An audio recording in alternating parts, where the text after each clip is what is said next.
Welcome everybody. I am Michael Ashley and this is the Inspiring Founders podcast. We are here in downtown San Jose in a really unique co-working space. Yep. I came in here and it seems to me that you basically own the entire fifth floor of this beautiful building here, but I guess it's a co-working space and they're slowly getting people to come and join us here.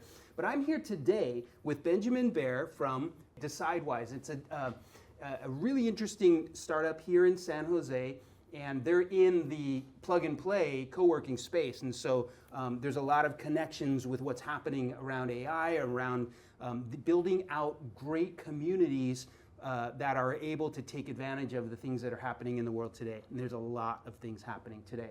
So I want to introduce Benjamin, and let's start off with just a tiny little bit of information about DecideWise.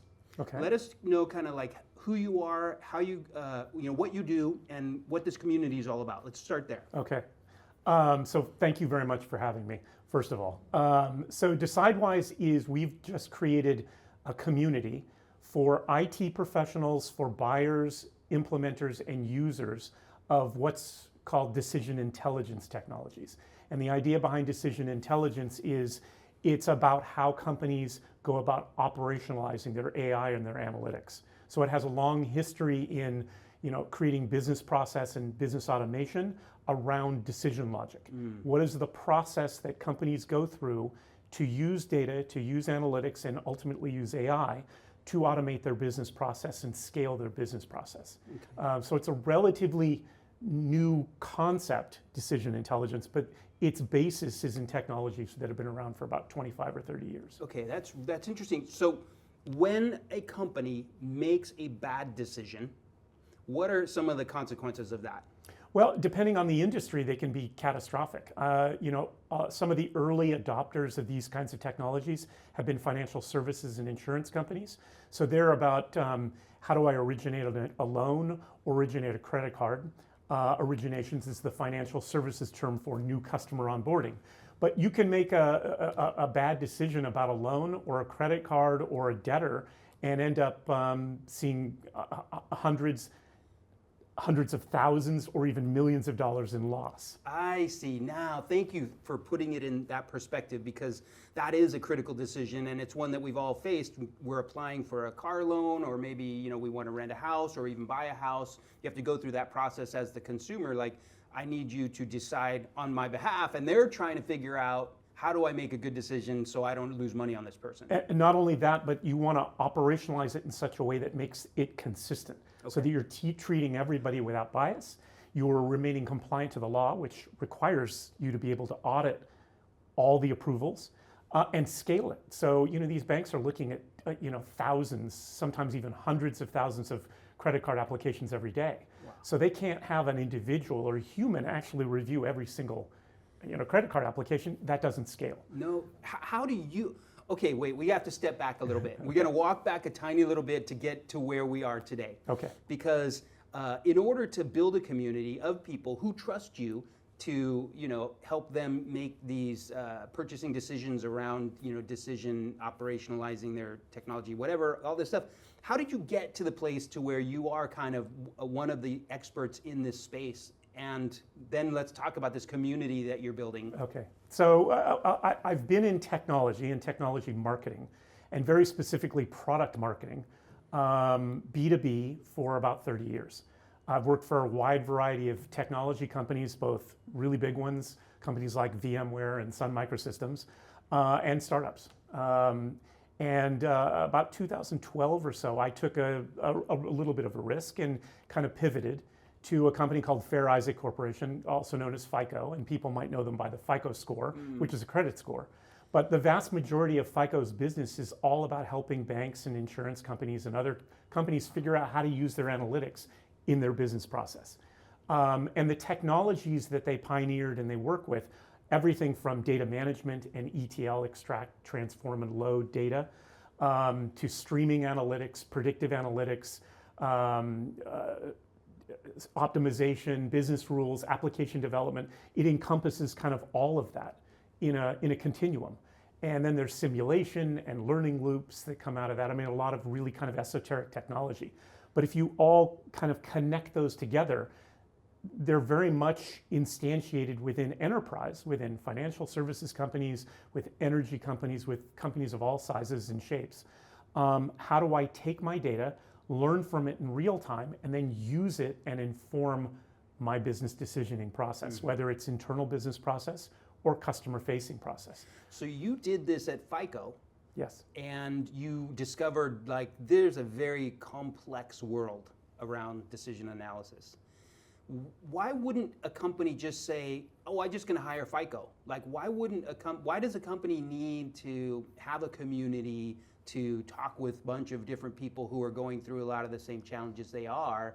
Why don't they just choose FICO? Like, they've figured it out. Sure. So within DecideWise, we created a vendor database that are freely accessible at decidewise.net. Over 380 companies today that touch on the continuum and the ecosystem that we've described in decision intelligence. Absolutely, there are companies that we've categorized as platform vendors, and FICO is one of them. They offer a one-stop solution that touches on a lot of those parts. But in a lot of cases, they're not necessarily best of breed. And there's a lot of legacy, analytics and data, descriptive analytics, CRM tools, those kinds of things that already exist within enterprise.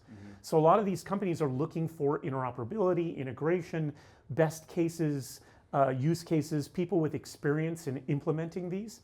And frankly, the use cases are extraordinarily diverse across all the different industries. So it becomes very complex, and what might work for financial services companies won't necessarily work for telecom, or won't be best of breed for retail, or there's a lot of variance in this. And so what we're looking for are people who have experience in all of these different tools, with all of these different platforms, and frankly, across the industries and use cases, to share their learning, to share, hey, we had this use case, and we looked at these 5 vendors, and we chose this vendor because of these reasons.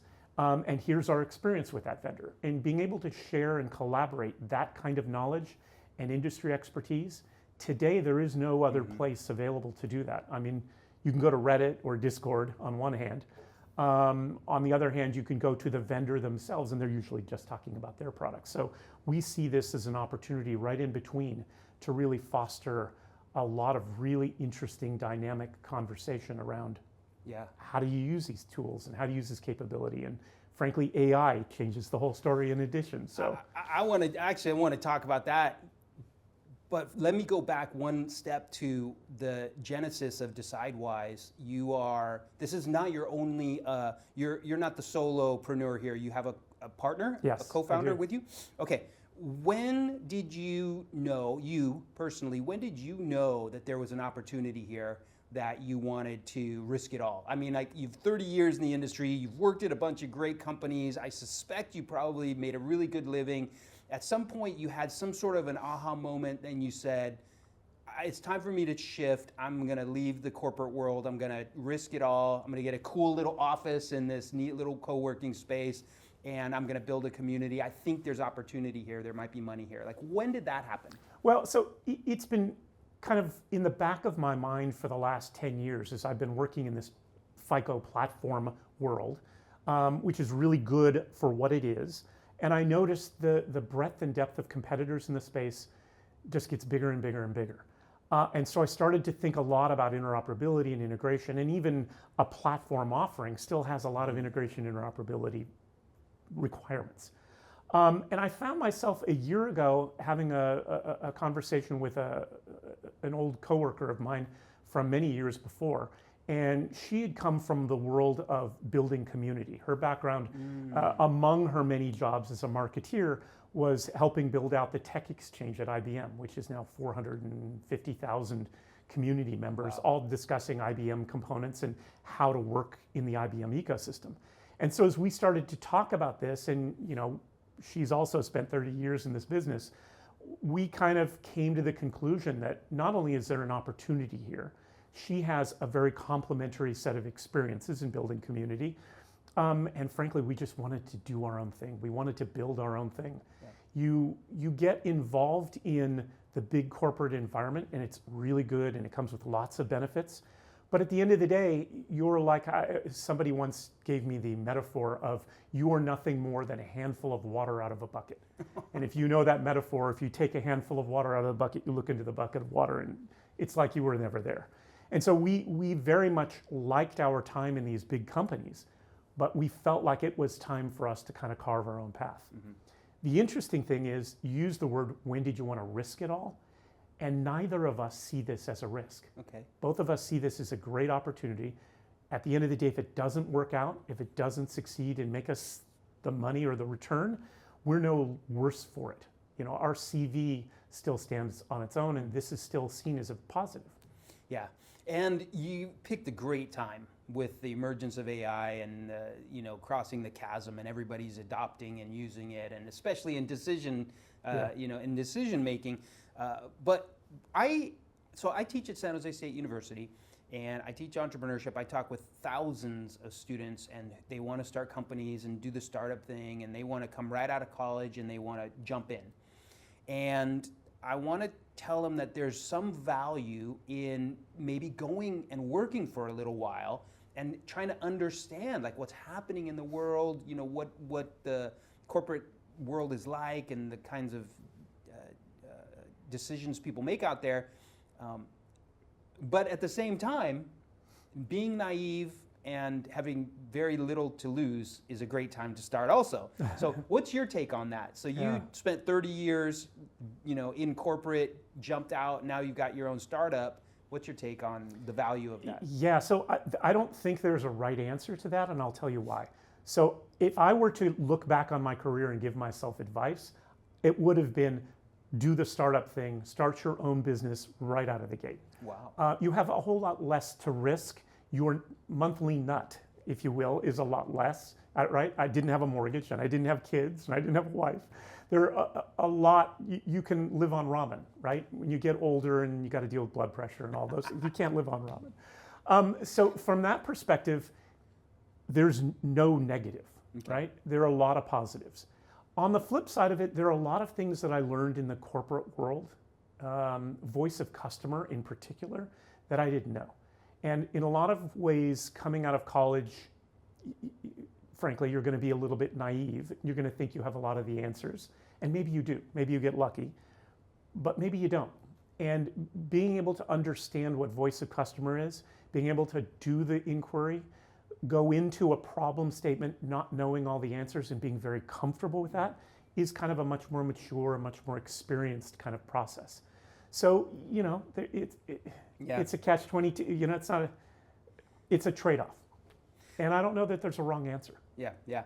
And that could go down to the value of having a diverse team, which includes many different genders, race, ethnicity, and age. Yeah. You know, there's a lot of value in that. So that's awesome. So you did it. So you decided that this was going to be something you wanted to do. But now I'm a little intrigued at your decision to build a community. I guess I don't understand the revenue. Like, how do you make money with a community? Well, so we get that question a lot. We've actually come up with 8 or 12, depending on the last count, monetization models here. But all of them are predicated on having people in the community. Mm-hmm. This is the challenge with a community. People join a community because they see like-minded people and really interesting content. They want to be part of the conversation. Yeah. But you can't have that unless you have a lot of people. So we're struggling today to grow the community, grow the footprint. And frankly, students and entrepreneurs are part of our target market. This is having a decision intelligence having a dramatic impact on data science and the way that data science is viewed. And frankly, AI is getting rid of a lot of if you're studying SQL, you're not going to use that. Mm-hmm. Nobody's using SQL anymore. You're just creating a generative agent to do it. Just right? Write the prompt, tell me what you want. Right.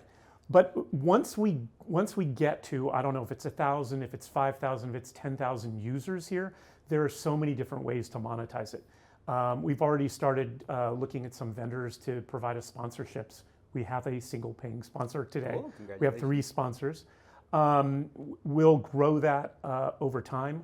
We'll also do webinars, we'll do podcasts, we'll do a whole bunch of content syndication, We may rent out the database to people to do lead generation. Ultimately, we think that decision intelligence is just in its nascent stages, and over the next 5 to 10 years will become a really big market opportunity. And as such, we can do events, we can do virtual and physical events. There are all sorts of other things we can do. That makes a lot of sense. Is it a free community or is it a paid community? So today it's entirely free. Okay. We really want to encourage people to come. There are a wide variety of topics and subjects that we're open to having that conversation around, but it's really focused on the kind of buyer, implementer, user, vendor community. So we don't want conversations about your favorite car, or whatever tangent happened on Reddit. We're very focused on it being a technology-centric place to have that makes a lot of sense. So now we can talk about AI because I think I understand how you got here, what you're building, who it's for, how they benefit from it. Let's talk about AI in two different ways. I want to talk about how you use AI in your company and your community to benefit your community members. And then we'll shift to how you use AI in your operations to, for the benefit of your company itself. Sure. So how do you see AI affecting your community, and how are you helping to, smooth out that transition? Well, so it's interesting. It's a double-edged sword in some ways. I know that there's a lot of people who have a long history in predictive analytics and modeling and even optimization, which optimization solver technology was the original AI. And they're viewing AI in ways that really speed up their business and make it a lot more accessible. But it doesn't solve the fundamental position or question of how do I use that in business process. Yeah. So if you think about business process at its simplest, if I was to go to an agentic AI without any guardrails and without any rules to manifest itself and say, hey, what soft drink am I going to like based on who I am and what I am? Well, if you're Coca-Cola, you're running a big risk that the agentic AI is going to say, you should drink Pepsi. Yeah. So there's an awful lot of underlying technologies, primarily in business rules, which are really interesting because they've been around for 40 years and now they're coming to the forefront yet again to provide those constraints within an agentic AI framework. Yeah. So it's making some of the older technologies much more relevant today, but it's making them all of these technologies much more accessible. And we think that lends itself again to a community of people saying, hey, how do I go about, what's the best practice for, has anybody ever done this before? So just simply deploying AI in that framework by itself leads to a whole bunch of problems, and we're trying to help people understand from experience how to avoid those problems. Yeah. Do you have a mechanism in your community for people to share, best practices and prompts and things like that they're using to solve problems for themselves so that everybody benefits? Yeah, so we're not specifically focused on coders and people who are developing code, but we can. It's just a question of whether the community grows in that direction. We've not put any constraints on the direction it can go, and it will go wherever it goes. Today, we're far more focused on people who are looking at the tooling and looking at the capabilities and trying to understand what's best for the use cases they have, and how to model those rather than actually developing code. There is a lot of opportunity and lots of really interesting directions. We can go from a no-code perspective, just pure Python or C++ coding, or developing models. But right now we're kind of much more focused on the implementation. It sounds like you're helping the decision makers decide how to make decisions better. Yes, yes. And using analytics and AI in that process is very natural, but we're not as focused on the analytics themselves, right? Have you heard any horror stories of these decision makers using AI in a way and coming and really making bad decisions? There are lots of them. That's So I was actually writing a blog for another company in the guardrail space, a company called Turmeric, and that's all I did was write horror stories of generative AI, creating events or creating marketing campaigns, or just it runs the gamut. And nothing pops into my head right now, but again, come from the world, in my FICO experience, of financial services. And there's so many compliance issues. And the one thing you know about generative AI today, if not constrained, it's incredibly biased. It's biased based on the data that's in the model itself or the LLM. And you cannot afford, as a financial institution, to be biased in any of the decision making you make. So wow. So the people who are coming out of San Jose State, not all of them want to be entrepreneurs. This podcast typically serves early founders, entrepreneurs, but a lot of the students I work with, they want to come out and they want to just make sure that they're prepared to go into a new type of workforce completely, the one that's got AI everywhere. You know, they know how to use it already, that's cool. They're going to go out and they're going to get a job, and a lot of the data analysts or the the data science people are going to be in a situation where they're going to come face to face with these new types of decision analytics tools and stuff, right? So what kind of tips do you have for them kind of to prepare for them, you know, moving into the future, other than join your community because it's free? First of all, make sure you join and at least listen and pay attention to what's happening in the world. But what are some other tips for them to, you know, make sure that they're prepared when they're going out into the world to use these skills? So I've actually had this conversation a lot recently. As a matter of fact, just yesterday, and I'm just thinking of the conversation I had with this gentleman. I think that at the end of the day, jobs will fit into one of three buckets. And you don't want to be in the first one, which is the job just goes away. So it's really important to understand the other two opportunities. The first is opportunities for jobs that fundamentally change in terms of their scale. And I'll give you a great example of this. One of the first jobs or use cases for generative AI, I think there was folding protein models if you were in biochemistry. But the second one was, how do I look at and use generative AI models to better understand in medical radiography and imagery how to detect cancers or lesions or other illnesses. And it was a really obvious pain point. I can build a generative AI model that can detect brain cancer better than any human can. And the thought process immediately was, well, people who run radiography labs and are professionals in medical imaging are all going to lose their jobs, right? And exactly the opposite happened. Today, medical radiography, I think, is the second highest paid medical profession. I think their average salary is something like $600,000. Wow. And there's a huge demand for these. So looking at the market for medical imaging and trying to understand how that parallel is reflected in other industries. So what happened in medical imagery was all of a sudden people said, well, there's tremendous value in these medical images. So that MRIs or brain scans or CTs or echocardiograms, but the models themselves are only tuned towards very specific diagnoses. So I've got to generate hundreds and hundreds of models depending on what I'm looking for.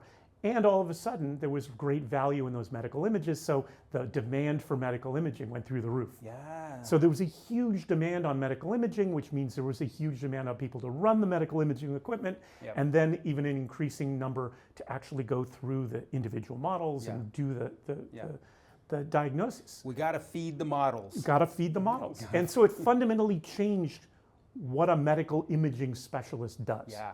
And so thinking in that way about what does it mean for somebody in a financial institution? What does it mean for somebody for an energy company? What does it mean for somebody in retail?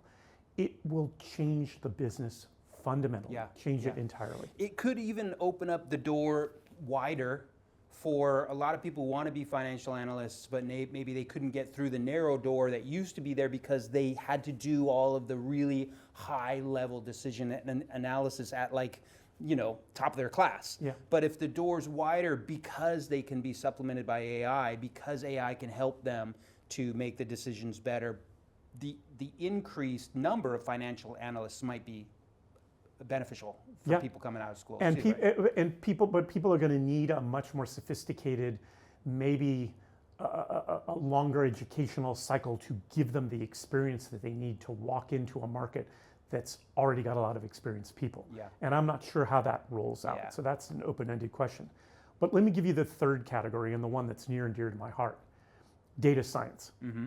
So data science, 15 years ago, I don't know if the people who are watching this will remember, 15 years ago, there was a sea change in data science. It was called Hadoop and MapReduce. Oh, yeah. And we called it big data. And it was all about collecting as much data as you can. And you're not going to worry about it. You're just going to do some kind of descriptive analytic on it, figure out what's in there and what that insight is.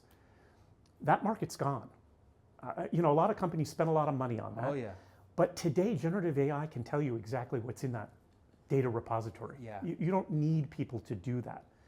And what we're seeing and what's really new in decision intelligence, different than data science, is we're not interested in the outcome anymore. We're interested in the question. Generative AI isn't going to ask the right questions. They're going to give you the answer to the question. Yeah. And that's fundamentally what's different about decision intelligence from data science.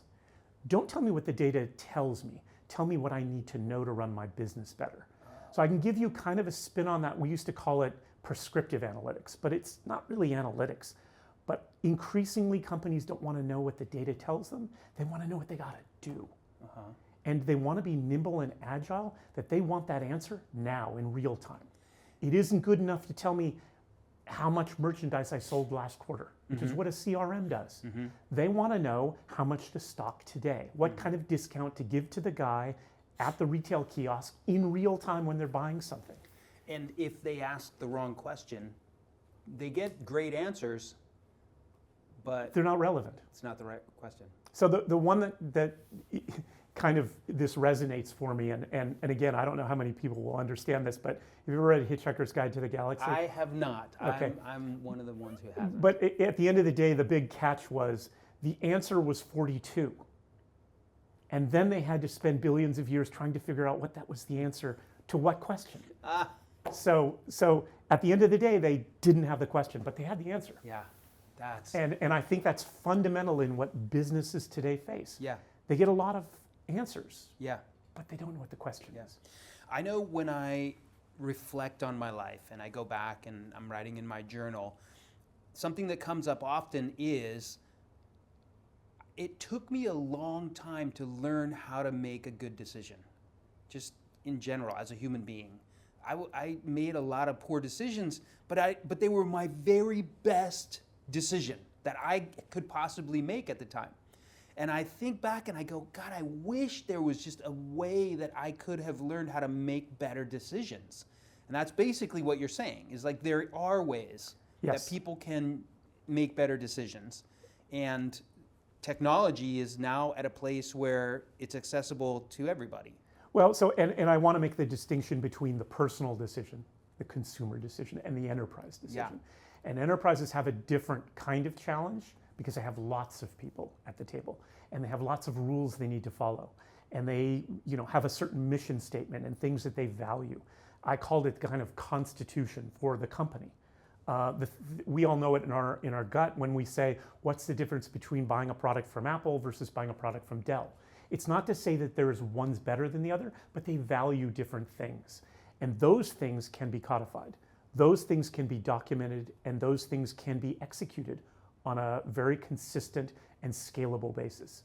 So yes, there's a methodology for both, but really where it scales and where I think a lot of the data science of today can really have a profound impact on these businesses going forward is in that kind of codification of that decision logic in enterprises going forward. So that's common in enterprises, but as you get smaller, small businesses, medium-sized businesses, even down to the new world of solopreneurs and startup founders who are trying to run their business, they still need to make good decisions. Yes.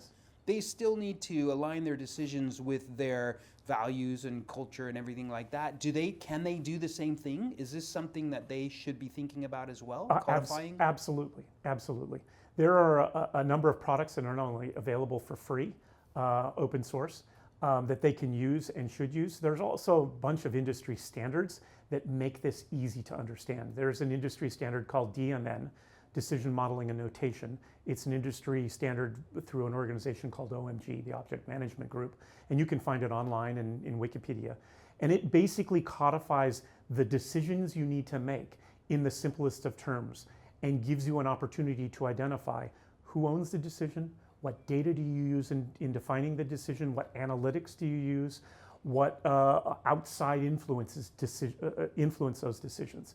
And it allows you to create a Visio that can be easily created and executable from it, that basically allow you to codify those right up front. And it represents kind of a sea change for a lot of businesses. A lot of businesses have historically approached their decision making by saying, what data do we have? What analytics do we have? And this turns that on its head. It says, forget about that for a moment, and let's talk about what's important in the decision making process. Wow. When you make a decision in an ideal world and a clean sheet of paper, what are the components that make that the perfect decision? And then you apply the data and the analytics and the ownership to it afterwards, right? Wow. So it changes the way that people think about their business process. Absolutely, yeah. As an educator, I immediately think about how valuable that education, just that education alone of like, how do you codify what's valuable to you before you even worry about the data? Like that is a huge piece. Yeah. So the, there are I'm sorry to interrupt you. No. There's also another component to it that I forgot here, and that is what kind of business outcome do you want to influence? And I know a lot of companies just start with business outcome first. What are you trying to do? What are you trying to accomplish? What does the world look like after you've made these decisions? Yeah. And that's oftentimes missed. I mean, the metrics don't match Yeah. the goal at all. Yeah, and it seems like AI and the accessibility of AI, it could make that worse for people because they want to skip that hard work. Yes. It's almost like if AI can just give me an answer, then I don't want to sit down and wonder about what are my values, what is our company, trying to achieve, what's our corporate strategy, what's our, all these things. That's hard work. Yeah. Sitting down and doing that stuff. It seems like people want to kind of skip over that. Which actually brings me to my next question, though, because there are two people in the world that I've discovered. Well, there's a whole variety of people, but there are two primarily in terms of learning and doing. There are people who are really interested in how it works. And they actually would like to sit down with you and say, let me learn all this. Tell me where the open source is. I want to learn everything I can, and I want to figure it out so that I can do it. And then there's the other people who may be watching this who say, who do I hire? Yeah. Where do I find the guy to do this for me or the gal to do this for me? I don't even want to know about that software. Just give me the answer or help me get, to the place where my company is making good decisions that, I want the outcomes. Like, what do you have to be a learner in order to get into this and really use it well? Or is there a place for people to come in maybe to your community and say, hello, I need help. Yep. Can someone help me just do this? So that's part of the challenge that we're looking to solve with DecideWise, because there isn't a really good place. As I said, today people can go to Reddit, they can go to LinkedIn, they can go to some of these broader agnostic communities, and there'll be a lot of dialogue around this, but they're not really places to go to raise your hand and look for assistance. And that's one of the core competencies that we're looking to build. We want to create a place where people can ask questions or look for that skill set. And that's one of the challenges generally in IT that people run into, and I'm sure all of your students will run into this, because the first place they go is LinkedIn. And LinkedIn, it started off with a lot more focus than it has today, but today, what are you looking for? You're looking for somebody in HR, you're looking for somebody in farming, you're looking for any one of 1,000 industries. It's kind of very broad-based. I can tell you to come back to where do I find people to help me do this? It's one of the aha moments I had a few years back. In financial services, I know of a big bank in Latin America. We dealt with a lot of banks in South America that built a really cool streaming analytics sense and respond system. And there was the biggest bank in the region said, oh, we need to build that. And they went out and hired that team right out of the other bank. Wow.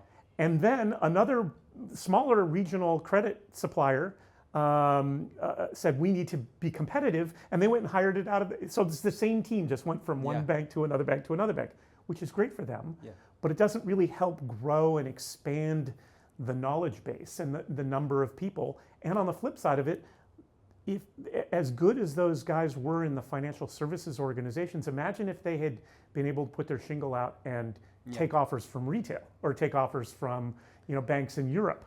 And so there's a great opportunity here to expand the knowledge and expose it to new industries and new use cases, but also get other people involved. Yeah. Yeah. And that's one of the things we hope to accomplish with DecideWise as a community. It sounds like as a community raising the bar for the entire industry of decision, but also is there an element of what you're doing that has sort of the social component of like responsible AI, responsible analytics, responsible, like what part of that, like what role do you play in that? Well, so it will always be an important part, particularly as you think about neural networks. They're completely unexplainable. And I don't think we'll ever get to a point where generative AI, you can explain the logic without a lot of tweaking. Mm-hmm. So this is going to be a core part, particularly in financial services, in healthcare, in insurance, in some of these highly regulated industries that cannot get hindered by the bias. They have to be able to explain why they did what they did. Yeah. So it'll always be a very important part of this. But as I said, in DecideWise, we've so far not structured the conversation. Mm-hmm. So if there's a lot of momentum and people want to have a deep dive conversation around responsible AI, in that context, we can build a space, if you will, in our community to do that. Oh, okay. But we don't want to be really rigid today. Yeah. So if it becomes an AI community over time, or if it becomes a rules community over time, or if it becomes an optimization community over time, so be it. That's the direction we'll go. But today we want to embrace all of those conversations as really critical in the overall continuum. Yeah, yeah. That's awesome. So last question for you as a founder of a startup or a company or community, and you're growing and you're facing challenges. What are some of the big challenges you're facing right now? Maybe things you had unexpected challenges that you didn't think were going to happen when you hung up your shingle. Well, so I went in, as I said, I worked at a couple of startups before this, and I was exposed as a consultant to a number of startups at Plug and Play, as a matter of fact. And it was very interesting. I can share with you this one example. I had a buddy who worked for a Web 2.0 startup about 20 years ago. And he kept saying it's a warning flag because, and I only mean this with love and respect, but it was a warning flag because the CEO was an aeronautical engineer by training. Uh-huh. And that was a warning flag because when you design an airplane, you got to make it perfect the first time because the airplane falls out of the sky and people die. Yeah. And he couldn't understand and grok iterative programming, iterative software development. Yeah. And so this was the first thing that we built in DecideWise.net. In building out the database and building out the community, we want to iterate fast. Yeah. And so we launched this site, I think in June of this year, in July of this year, and we've already iterated 3 times on it. We keep changing and modifying and updating it. Yeah. And it turns out that's easy. That's not difficult to do. Our biggest challenge today is how do we evangelize and promote and capture new members in a way that grows the membership and creates value in the interim between it being a few of us or a few hundred of us and it being 5 or 10,000 of us. Yeah. We know it will get to what is Metcalfe's law, right? Every new connection has an nth value. We need to get to a place where there will be a flywheel spinning here. We're not there yet. Yeah. So we're encouraging everybody, all those people who can see themselves being impacted by AI or want to work for companies that are struggling with the impact of operationalizing AI, or at the end of the day, the data science students out there who are looking to figure out where they're going to go and how they're going to specialize and differentiate themselves to join our community at DecideWise.net. DecideWise.net. Yes. That's how you get in there. Yeah. Okay, fantastic. Benjamin, thank you so much. I really appreciate it. Thank you. Great I appreciate conversation the opportunity. with you. Learned a lot. I really learned a lot from that conversation. So I look forward to you coming to visit my class. I'll be there, I think, a week. Yeah, thank you very much. Okay, well, that's a wrap.